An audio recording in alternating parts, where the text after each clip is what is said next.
This is what Angela Rayner had to say on the current Ukraine situation, and it's not good. Pulling on assistance from Ukraine is more than commentary by the US, though, isn't it?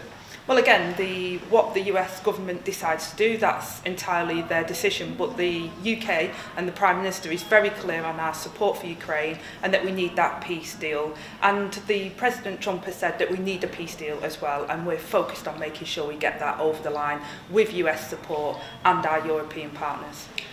Angela Rayner has never been reserved in expressing her presence in British politics.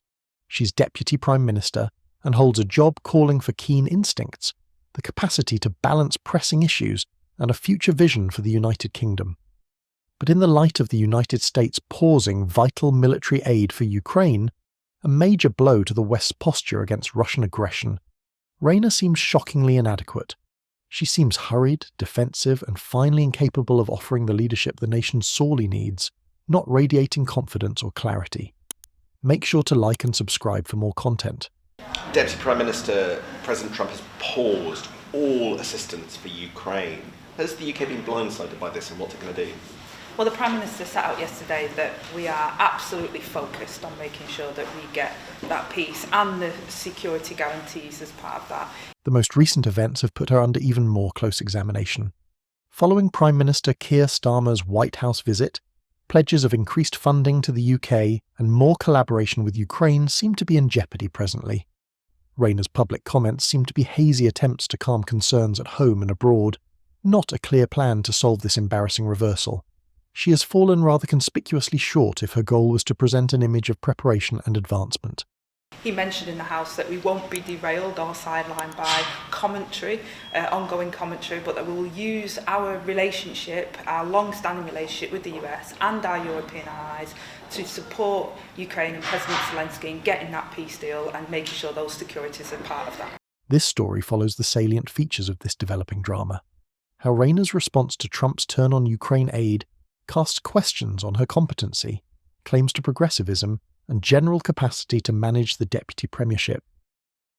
Thank you for changing the conversation to bring about the possibility that now we can have a peace deal, and we want to work with you to make sure that peace deal is enduring, that it lasts, that it's a deal that goes down as a historic deal, that nobody breaches, and we'll work with you to make sure that that absolutely happens. President Zelensky is coming to see me on Friday morning. And we're going to be signing really a very important agreement for both sides because it's really going to get us into that country. With pausing all further military supplies to Ukraine, a startling declaration in the middle of an ongoing conflict, Donald Trump's administration startled many in Europe. Angela Rayner should be front and centre with a firm, commanding reaction as Deputy Prime Minister. Rather, her comments aired on BBC Radio 4 did little more than repeat the government's overall support of peace.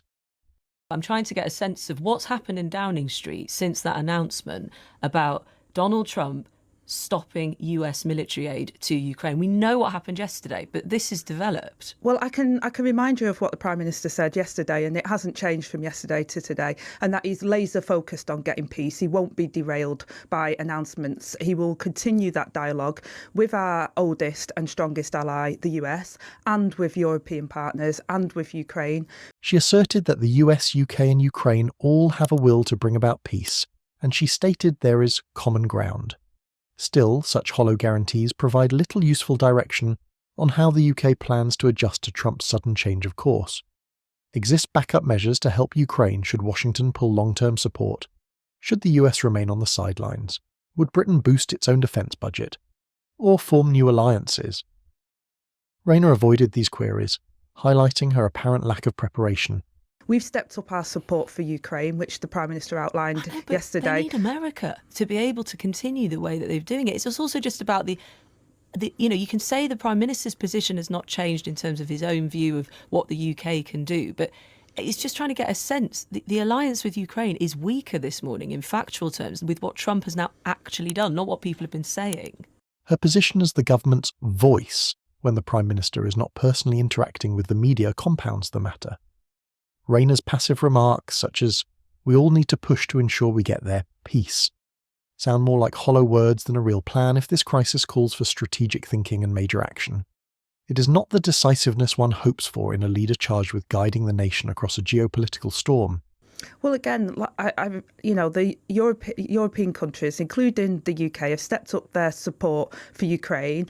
The summit at the weekend on Sunday that the Prime Minister, chaired and facilitated was about how we can bring that alliance together of willing partners to support Ukraine. The enormous discrepancy between earlier White House indications from Starmer's recent visit and the present reality helps to explain Rayner's apparent much weaker stance.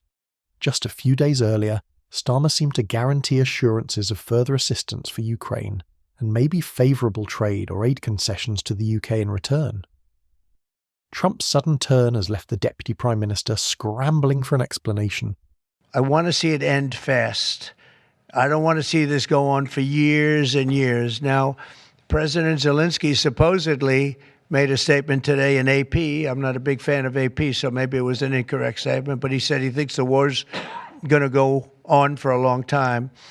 And he better not be right about that. That's all I'm saying. Rayner turns to general comments like, "We are focused on support for Ukraine, bringing the US around the table alongside our European partners." However, Rayner fails to address the crucial question, how will she actually accomplish that? Clearly Trump is using pause, especially to urge European partners to become more active or to drive Ukraine towards some kind of discussion. Rayner did not share her comprehensive plan if she had one.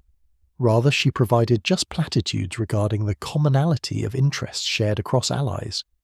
Well, I'll tell you what, I think it takes two to tango, and you're going to have to make a deal with Russia, and you're going to have to make a deal with Ukraine. You're going to have the assent, and you're going to have the consent from the European nations, because I think that's important, and from us. Rather than showcasing her progressive credentials or strategic acumen, Rayner's actions reveal a reactive and confused Deputy Prime Minister who is desperately trying to reconcile opposing realities. Following Starmer's well-publicised but ultimately ineffective conference, Rayner's perplexed posture simply emphasises how either the administration severely misinterpreted the signals emanating from Washington or promised something they couldn't maintain. I want to see it end fast. I don't want to see this go on for years and years. Now, President Zelensky supposedly made a statement today in AP. I'm not a big fan of AP, so maybe it was an incorrect statement, but he said he thinks the war's going to go on for a long time. And he better not be right about that. That's all I'm saying. Beyond foreign policy, Rayner challenges making substantial progress on urgent home issues, particularly the UK economy, which suffers from several pressures: inflation, labour conflicts, and post-Brexit trade uncertainties. Being a so-called progressive, one would expect her to support audacious, people-first policies, or at least present a coherent economic recovery plan. Few, though, can name any such forceful policies. Rather, Rayner's time seems to be devoted to daily crisis firefighting, such as the abrupt US turn on Ukraine, leaving little opportunity for strategic planning about how to revive the economy. Critics contend she's more focused on providing sound bites about common ground and peace than on leading fresh projects or legislative changes. She lacks direction. Where is the dramatic drive to solve issues with the cost of living, exploding energy prices, or slow pay rises? Nowhere to be seen. Furthermore, her incapacity to provide a strong home agenda raises doubts about her fit for high-stakes decision-making. The Deputy Prime Minister ought to be able to simultaneously handle several crises, financial, diplomatic, or otherwise. Rather, Rayner seems like a politician overwhelmed by even the most fundamental expectations of her job.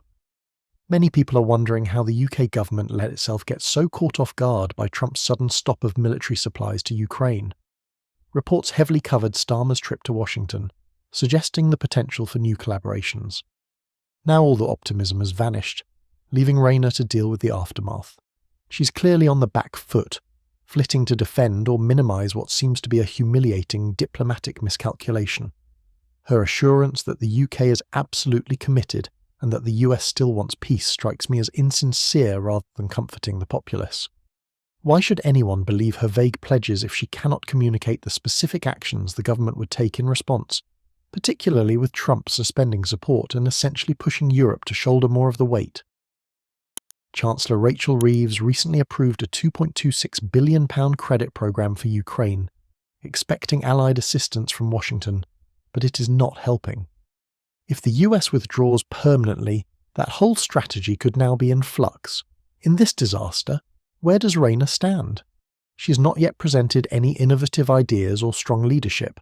The story that surfaces is of a deputy prime minister frantically covering flaws in the foreign policy excesses of the government.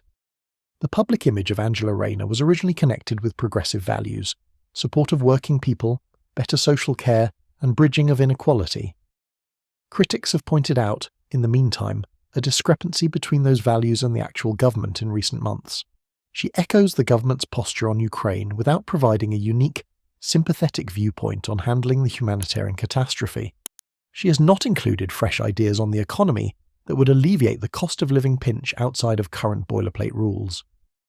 Her position as deputy cannot entirely explain this blandness, whether it's advocating a quick change to renewable energy, suggesting extensive labour reforms, or greatly increasing Britain's humanitarian support in conflict areas. A really progressive leader uses their platform to back audacious ideas. Rayner instead gets caught repeating flimsy talking points and defending the status quo. Though Rayner's approach reminds me more of a follower than a leader, the whole scenario with the US pause on help for Ukraine demands brave diplomacy. It begs a basic issue. Is she only there to cover a seat, or can she manage major obligations during a crisis? Rayner is not living the progressive leadership some anticipated she would bring to Whitehall, if the tone-deaf comments and lack of creative ideas are any guide. Many people's main worry is if Angela Rayner really has the ability required of her high position. She should be a perfect friend, able to foresee political dangers and create strong reactions as deputy to Keir Starmer. Rather, the public sees someone confused by Trump's erratic behaviour, providing vague remarks regarding common ground, without suggesting a concrete strategy to guarantee stability for Ukraine or for the UK's own economy. In a perfect world, a deputy prime minister would seize the White House crisis as a chance to demonstrate under duress, perhaps by spearheading cross-party negotiations, offering a contingency blueprint for extra help to Ukraine, or creating fresh alliances with European countries. But so far, Rayner's involvement has been meagre and, more shockingly, unclear. Her visits on prominent news shows like Today on BBC Radio 4 should exude grace and clarity. Rather, she only echoes or refutes government policies, therefore strengthening the impression of her out-of-depth nature. Should Angela Rayner fail to firmly manage these crises, especially in light of Britain's numerous overlapping issues, one must wonder if she should retain the deputy premiership at all. The stopping of US military assistance to Ukraine is not a small event. It has seismic consequences for European security, transatlantic relations, and the balance of power with Russia. A competent deputy prime minister will reply with quick reassurance, sensible policies, and strong diplomacy. But with all the signs, Angela Rayner lacks a clear route map, which leaves the UK, and hence Ukraine, in a vulnerable state. Rather, we receive half answers concerning how the US remains on our side, or how the Prime Minister is laser-focused in reaching peace. Any sceptic would point out that in the face of a significant geopolitical change, this is just spin. The more serious concern is that Rayner, lacking the required knowledge or confidence, is only repeating talking points in hopes the problem fixes itself, or that Starmer intervenes to control the aftermath, and thus exposes the obvious weakness of her deputy role. What is she actually contributing at this crucial juncture if she cannot independently drive the conversation or support Britain's posture when the Prime Minister's diplomatic activities fail? Recent remarks by Angela Rayner on BBC Radio 4 and in Parliament present the picture of a deputy Prime Minister faltering to keep up.